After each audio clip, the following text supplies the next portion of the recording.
నమస్తే. నేనే మీ Gopi. Welcome back to our channel. ఈరోజు మనతో వచ్చరికి ప్రముఖ నిర్మాత నటికుమార్ గారు ఉన్నారు మన ముందు. సార్ నమస్తే సార్. అవసరం. ఆంధ్రప్రదేశ్‌లో ఎన్నికలు జరిగే సమయంలో జగన్ గారు అయితే మొన్న ఒక మాట అన్నారు. అంటే ప్రత్యర్థి పార్టీలు కూడా అంటున్నారనుకోండి. ఏమంటారంటే జనం ఆస్తిపై జగన్ కన్ను.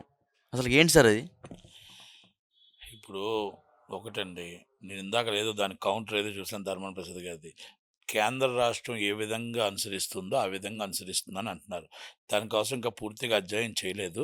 కాకపోతే ఏంటంటే జగన్ మా ఆస్తులు మా ఇష్టం, మా ప్రాపర్టీని ఆయన ఎవరో పెట్టుకోవడానికి రిజిస్టర్ ఆఫీస్ ఎలా ఒప్పుకుంటుంది? Is not correct. మా ప్రాపర్టీని మా ఆస్తి మా ఇంట్లో ఉండాలా, మేము రిజిస్ట్రేషన్ చేయించుకొని. అంతే తప్ప వాళ్ళ ఇంట్లో ఉండడానికి కరెక్ట్ కాదు. ఇది ఇది గవర్నమెంట్ ఆస్తులు ఏమైనా ఉంటే అదేమైనా పెట్టుకోవచ్చు తప్ప మన ఆస్తులు తీసుకొచ్చి ఆయన దగ్గర పెట్టుకోవడం అనేది కరెక్ట్ కాదు. దాని చట్టం కూడా మార్చాలి. రేపు ఎలక్షన్ తర్వాత కొత్త గవర్నమెంట్ వచ్చిన తర్వాత ఏమేం చేస్తారో చూడాలి. ఇప్పుడు ఆయన చెత్త పన్నుని అదేవిధంగా మన ఇళ్ల పట్టాలు ఆయన బొమ్మ గాని లేదా వాళ్ళ పార్టీ సింబల్ రౌండ్ కలర్ ఒక సింబల్ ఏపించుకోండని ఆయన ఆయన ఆయన ఫోటోలు ఆయన సంబంధించిన ఏదైతే పథకాలు ఉన్నాయో అవి కూడా మన ఇళ్ల పట్టాలపై ఏస్తున్నారు సింబల్స్. సో అయి బ్యాంకులు చెల్లవు కదా సార్? జనాలు అర్థం చేసుకోవాల్సింది ఏంటంటే, మనది మనకిస్తున్న 3,000కి మన ఇంటి ఒక కుటుంబాన్ని మీద 12,000 కలెక్ట్ చేస్తున్నాడు. 3,000 మనకి ఇస్తే దానికి 4 రెట్లు 3 రెట్లు కలెక్ట్ చేస్తున్నాడు అమౌంట్. అది జనాలు అది చెత్త పన్ను అవ్వచ్చు, లేకపోతే కరెంటు బిల్ అవ్వచ్చు.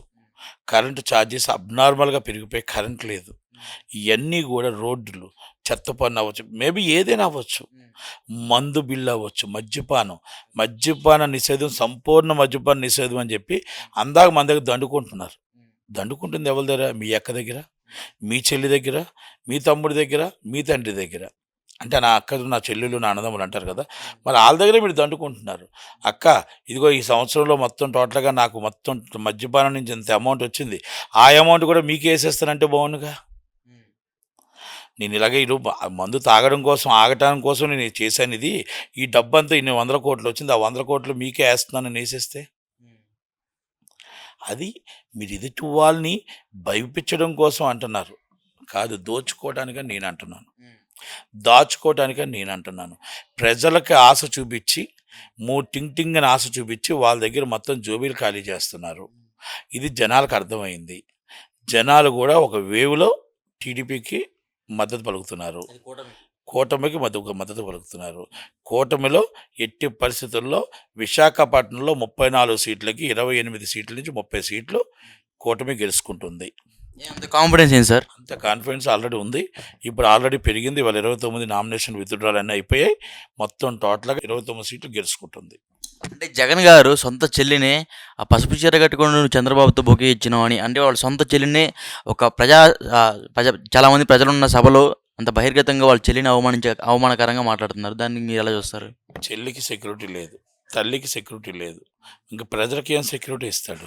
చిన్నాన్ని ఎవరు చంపారో తెలియదు, ఈయన కోడికత్తి కేసు ఏం జరిగిందో తెలియదు, ఇక దెబ్బ తగిలింది ఏం దెబ్బో తెలియదు, ఆయన ఏం చేశారో తెలియదు.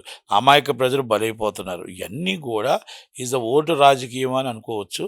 రాజశేఖర్ రెడ్డి గారి బిడ్డగా ఆయన వ్యవహరించట్లేదు. రాజశేఖర్ రెడ్డి అనేది బ్రాండ్. రాజశేఖర్ రెడ్డి అనేది ఒక ఇది విజన్ అది. ఆ విజన్ మళ్ళీ రాదు. ఒక నందమూరి తారక రామారావు గారు, ఒక రాజశేఖర రెడ్డి గారి విజన్ మళ్ళీ రాదు. అది ఎవరు చెప్పినా ఏం చెప్పినా అది ఆ విజన్ అంతే. కానీ ఆయన బిడ్డగా అంత రివర్స్లో ఒక యూగోకి వెళ్తున్నాడు ఆయన. మొత్తం టోటల్గా కుటుంబాలని ఎవరు చంపారో తెలియదు, ఇప్పటికీ తెలియదు. ఇప్పుడు ఆయన తెలుసు అంటాడు, చెప్పాలి కదా. సిబిఐకి చెప్పండి, మాకు చెప్పొద్దు. ఇప్పుడు సిబిఐకి చెప్పండి ఎవరు చేశారు, ఎందుకు చెప్పలేకపోతున్నారు? ఆ ధైర్యం మీకెందుకు లేదు? షర్మిల గారు, సునీత గారు, పలానా అవినాష్ రెడ్డి గారు, భాస్కర్ రెడ్డి గారు సిబిఐ చెప్పిన ప్రకారం చేసింది అంటున్నారు. దస్తగిరి వాళ్ళే నాతో చేయించారు అంటున్నారు. ఇది సిబిఐ చెప్తున్న రిపోర్ట్స్, పబ్లిక్ డొమైన్లో రిపోర్ట్స్. నాకు వ్యక్తిగతంగా, నేను సొంతంగా, లేకపోతే ఇంకొకరు సొంతంగా చెప్పట్లే. యాజ్ రిపోర్ట్స్ అండ్ పబ్లిక్ డొమైన్లో ఏదైతే ఉన్నాయో ఆ రిపోర్ట్, రిమైండ్ రిపోర్ట్ అవ్వచ్చు, ఇంకోటి అవ్వచ్చు, ఆ రిమైండ్ రిపోర్ట్లో ఉన్నవే చెప్తున్నాం. అలాంటప్పుడు మరి మీకు తెలుసుంటే ఇది తప్పుడు సమాచారం, నా దగ్గర ఉన్న సమాచారం, నాది ఇంటెలిజెన్స్ ఉంది, నాకు ఆల్రెడీ నా మొత్తం ఎంక్వైరీ చేశారు, మా చిన్నాన్ని చంపింది వీళ్ళని ఎందుకు చెప్పలేకపోతున్నారు? Is a point.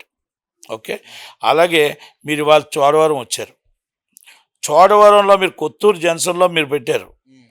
Kotturu junction నుంచి హెలికాప్టర్ దిగి వచ్చే ముందు కొంచెం కొత్తూరు నుంచి అలాగ వెంకన్నపాలెం, గోవాడ, అలాగే ఒక్కసారి అదే రోడ్ల నుంచి బస్సులు కాకుండా మీ బస్సులో ఒకటి అయితే కుదుపుదేమో కదా, అలాగ వస్తే ఆ రోడ్లు ఎంత చక్కగా ఉన్నాయో, ఎంత అందంగా ఉన్నాయో, మీకు ఎందుకు ఓటేయాలో చెప్తారు కదా. మీరు బస్సు ఆపి మీరు మీటింగ్ పెడుతున్నారు, ఆ బస్సులో కొంచెం నడుచుకుని ఆ బస్సులో అలా కొంచెం తీసుకురండి జంక్షన్కి రండి, చోడవరం జంక్షన్కి. ఓకే, మీరు మొత్తం టోటల్గా అక్కడ ఏముందండి, అక్కడ మొత్తం టోటల్గా అక్కడి నుంచి పాడేరు వెళ్ళే రూట్లో బ్రిడ్జి పడిపోయింది. ఆ బ్రిడ్జి మరమ్మతులు చేయక నానా బాధలు పడుతున్నారు, వడ్డాది బ్రిడ్జి పడిపోయింది. మొత్తం ఏజెన్సీకి వెళ్ళాక నానా బాధలు పడుతుంది. ఏజెన్సీని ఉదయం లేస్తే పంట సామాన్లు అన్నీ తెచ్చుకొని వండుకోవడం అమ్ముకోవడానికి వెళ్తారు. పాడేరు ఏజెన్సీ అటే రావాలి, లేదనుకుంటే చుట్టూ తిరిగి ఇంకో 40 కిలోమీటర్ల దూరం నుంచి రావాలి. మరి ఇవన్నీ కూడా మీకు కనబడట్లేదా? మీరు మాట్లాడేటప్పుడల్లా చోడవరం అభివృద్ధి కోసం మాట్లాడాలి, చోడవరంలో ఏం పెండింగ్ ఉందో మాట్లాడాలి, చోడవరంలో ధర్మశ్రీ గారు ఏం చేశారో చెప్పాలి, సత్యవతి గారు సెంట్రల్ నుంచి ఏమేమి ఫండ్స్ తీసుకొచ్చారో చెప్పాలి, మీరేం చేశారో చెప్పాలి. అక్కడ కూడా చంద్రబాబు తిడుతున్నారు, ఇక్కడ చంద్రబాబు తిడుతున్నారు, పవన్ కళ్యాణ్ తిడుతున్నారు. మీరు పవన్ కళ్యాణ్ 2014 కోసం చెప్తున్నారు. 2014 ఆయన ఫెయిల్ అయ్యాడు కాబట్టి 2019 మిమ్మల్ని గెలిపించారు. మిమ్మల్ని గెలిపించిన తర్వాత మీరేం చేశారో చెప్పాలి కదా, అంతే కదా. అది కూడా మీరు చెప్పలేకపోతున్నారంటే మీ దగ్గర ఏమీ లేవు చెప్పడానికి. పోలవరం ప్రాజెక్టు కట్టామని చెప్పారా? లేకపోతే వాళ్ళకి మొత్తం టోటల్గా బ్రిడ్జి ఎందుకు వేయలేకపోయాక చెప్పారా? 6 నెలలు అయింది, సంవత్సరం అయింది బ్రిడ్జి పోయి. ఇంకో బ్రిడ్జి కడిపి 6 నెలలు అయింది. అది మొత్తం వంతెన కింద నుంచి చాలా ఇబ్బందుల్లో వెళ్తున్నారు, బస్సులు వెళ్ళట్లేదు, మరి అన్నీ ఆగిపోయాయి, వడ్డాది బ్రిడ్జి ఆగిపోయింది. అలాగే పాడేరు నుంచి రావడానికి రాకపోకలు ఆగిపోయాయి. అదేవిధంగా ఇప్పుడు కోడికత్తి సీన్ కేసు అయితే ఇప్పుడు ఎటుపోయిందో ఏమో ఎవరికి తెలియదు. ఆయన బెయిల్ మీద అయితే బయటికి రావడం జరిగింది. మొన్న విజయవాడలో రాయి విశ్లేషణ ఘటన సతీష్ని హైకోర్టు కోర్టు ముందే చెప్పింది అతని మీద 3rd డిగ్రీ అలాంటివి ఏం చేయొద్దని. బట్ పోలీస్ యంత్రాంగం 3rd డిగ్రీ చేసి అబ్బాయిని బాగా చిత్రహింసలు పెట్టారు అనే వార్తలు అయితే బాగా బలంగా వస్తున్నాయి బయటికి. దానికి మీరేమంటారు? మనకు తెలియనప్పుడు మాట్లాడకూడదు, ఎందుకంటే మనకు అబ్బాయి స్టేట్మెంట్ ఇవ్వాలి. ఆ అబ్బాయి స్టేట్మెంట్ ఇవ్వకుండా మనం మాట్లాడకూడదు, ఎందుకంటే తెలియని విషయం కోసం మనం మీడియాలో మనం మాట్లాడటానికి లేదు. ఎందుకంటే ఏం జరిగింది ఏంటో కోర్టు ఇచ్చిన ఆర్డర్ ప్రకారం ఒబుల్ చేస్తారు. ఒబుల్ చేయకపోతే కంపల్సరీ కంటెంప్ట్ ఆఫ్ కోర్ట్ అవుతుంది, వాళ్ళ మీద యాక్షన్ తీసుకుంటారు. ఇస్ ద కోర్ట్, లాలో ఉంటప్పుడు మనం చేయకూడదు. రెండోది ఏమంటే కోడికత్తి కేసు. కోడికత్తి కేసు ఏం జరిగింది అనేది ఆయనకే తెలియదు, ఇంకా మనకేం తెలుస్తుంది? ఇప్పుడు జగన్మోహన్ రెడ్డి గారికి నిజంగా కోడికత్తి జరిగి ఉంటే గబగబా ఆయనకు శిక్ష వేయించేవాడు, చేసేవాడు. ఒక సామాన్య అభిమాని, ఒక అభిమానంతో ఎవరు చేశారా, చేయించుకున్నారా, అభిమానంతో చేశారా, ఏం చేశారో ఈరోజు 5 సంవత్సరాల కుటుంబానికి దూరం అయిపోయాడు అబ్బాయి. ఈయన మాత్రం ఎంజాయ్ చేశాడు గవర్నమెంట్.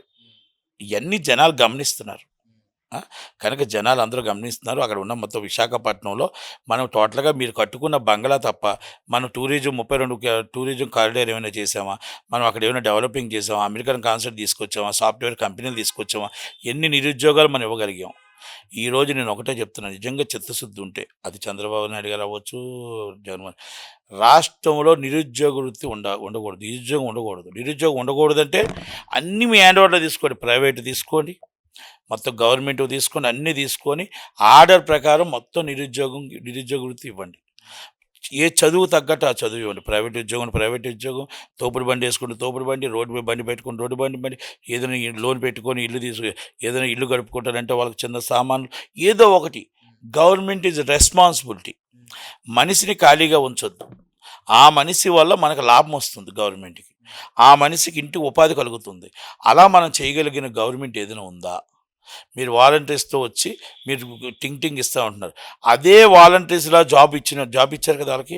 అలాగే వాళ్ళందరికీ కూడా ఎన్ని లక్షల మంది ఉన్నారు, అన్ని లక్షల మందికి ఖాళీగా ఒక్కరిని ఉంచకుండా వాళ్ళకి మనం ఏం పెడతాం, జాబ్ ఏ చదువుకు ఆ చదువు తగ్గట్టు మనం జాబ్ ఎందుకు ఇవ్వలేకపోతున్నాం? అనకాపల్లిలో మినిస్టర్ మీరు అమర్నాథ్ గారి కోసం మాట్లాడి ఉంటే బాగుంటుంది, ఈ వెళ్ళే రోడ్ల కోసం మాట్లాడి ఉంటే బాగుంటుంది కదా. మరి అవన్నీ మాట్లాడకుండా మీరు గొప్పగా చేసిన ఎందుకు చెప్తారు? అక్కడ చోడవరం ప్రజలు నిజంగా జగన్మోహన్ రెడ్డి గారు చెప్పినట్టు ఆ రోడ్లు అంత అందంగా ఉండి చాలా చక్కగా మీ జీవితాలు బాగుంటే జగన్మోహన్ రెడ్డి గారికి ఓటేస్తారు, ధర్మశ్రీ గారిని గెలిపిస్తారు, అనకాపల్లి కర్ణం ధర్మశ్రీ గారిని. ఒక లేదు అనుకుంటే అపోజిషన్ గెలిపిస్తారు. It's a clear. Okay sir, thank you sir.